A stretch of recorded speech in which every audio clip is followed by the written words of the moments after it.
Oops, did you catch that? I said Hannah Baker is. You can't say that anymore. Wrong. Hannah Baker is not and never was a slut, which begs the question, what have you heard? I simply wanted a kiss. I was a freshman girl who had never been kissed. Never. But I liked a boy, and he liked me, and I was going to kiss him. That's the story. The whole story. Right there. The few nights leading up to our meeting in the park, I'd had the same dream, exactly the same, from beginning to end, and for your listening pleasure, here it is. But first, a little background. My old town had a park similar to Eisenhower Park in one way. They both had that rocket ship. I'm sure it was made by the same company because they looked identical. A red nose points to the sky, metal bars run from the nose all the way down to the green fins holding the ship off the ground. Between the nose and the fins are 3 platforms, connected by 3 ladders. On the top level is a steering wheel. On the mid-level is a slide that leads down to the playground. On many nights leading up to my first day of school here, I would climb to the top of that rocket and let my head fall back against the steering wheel. The night breeze blowing through the bars calmed me, and I'd just close my eyes and think of home. I think that's the reason, in my dreams, my first kiss took place at the rocket ship. It reminded me of innocence, and I wanted my first kiss to be just that, innocent. So back to my dreams, which started the day you began waiting outside my classroom door. The day I knew you liked me. The dream starts with me at the top of the rocket, holding onto the steering wheel. It's still a playground rocket, not a real one, but every time I turned the wheel to the left, the trees in the park would lift up their roots and sidestep it to the left. When I turned the wheel to the right, they'd sidestep to the right. Then I hear your voice calling up from the ground. Hannah! Hannah! Stop playing with the trees and come see me. So I leave the steering wheel and climb through the hole in the top of the platform.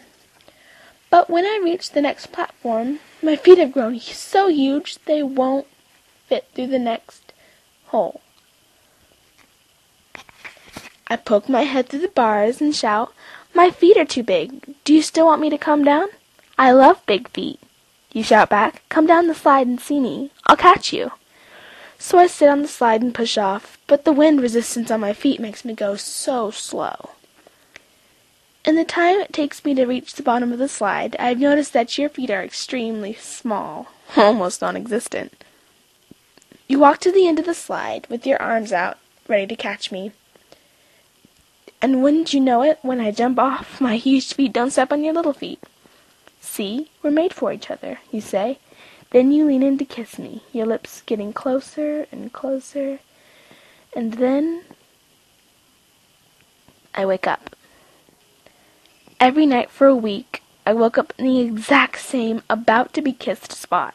But now, Justin, I would finally be meeting you at that park at the bottom of that slide. And damn it, you were going to kiss the hell out of me whether you liked it or not. I told you meeting there in 15 minutes. Of course, I only said that to make sure I got there before you. By the time you walked into the park, I wanted to be inside that rocket ship all the way up, just like in my dreams, and that's how it happened, minus the dancing trees and the funky feet. From my viewpoint at the top of the rocket, I saw you come in from the far end of the park. You checked your watch every few steps and walked over to the other side, looking all around, but never up. So I spun the steering wheel as hard as I could to make it rattle. You took a step back, looked up, and called my name. But don't worry, even though I wanted to live out my dream, I didn't expect you to know every single line and tell me to stop playing with the trees and come down. "Be right down," I said. But you told me to stop. You'd climb up there where I was. So I shouted out, "No, let me take the slide." Then you repeated those magical dream-like words, "I'll catch you." I couldn't help smiling as I climbed down the top ladder. I sat myself on the slide, my heart racing. This was it.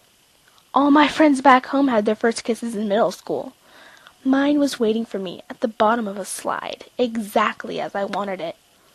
And all I had to do was push off. And I did.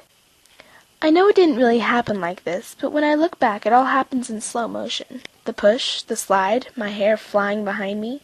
You raise your arms to catch me raising mine so you could. So when did you decide to kiss me, Justin? Was it during your walk to the park, or did it simply happen when I slid into your arms? Okay, who out there wants to know my very first thought during my very first kiss? Here it is. Somebody's been eating chili dogs. I'm sorry, it wasn't that bad, but it was the first thing I thought. I was so anxious about what kind of kiss it would be, because my friends back home described so many types, and it turned out to be the beautiful kind. You didn't shove your tongue down my throat, you didn't grab my butt, we just held our lips together and kissed. And that's it. Wait, stop. Don't rewind. There's no need to go back, because you didn't miss a thing. Let me repeat myself. That is all that happened. Why, did you hear something else? Well, you're right. Something else did happen. Justin grabbed my hand, and we walked over to the swings, and we swung. Then he kissed me again, the very same way. And then, Hannah, what happened then? Then we left. He went one way, and I went the other. Oh, so sorry. You wanted to hear something sexier, didn't you? You wanted to hear how my itchy little fingers started playing with his zipper. You wanted to hear... Well, what did you want to hear? Because I've heard so many stories that I don't know which one is the most popular. But I will tell you which one is the least popular. The truth.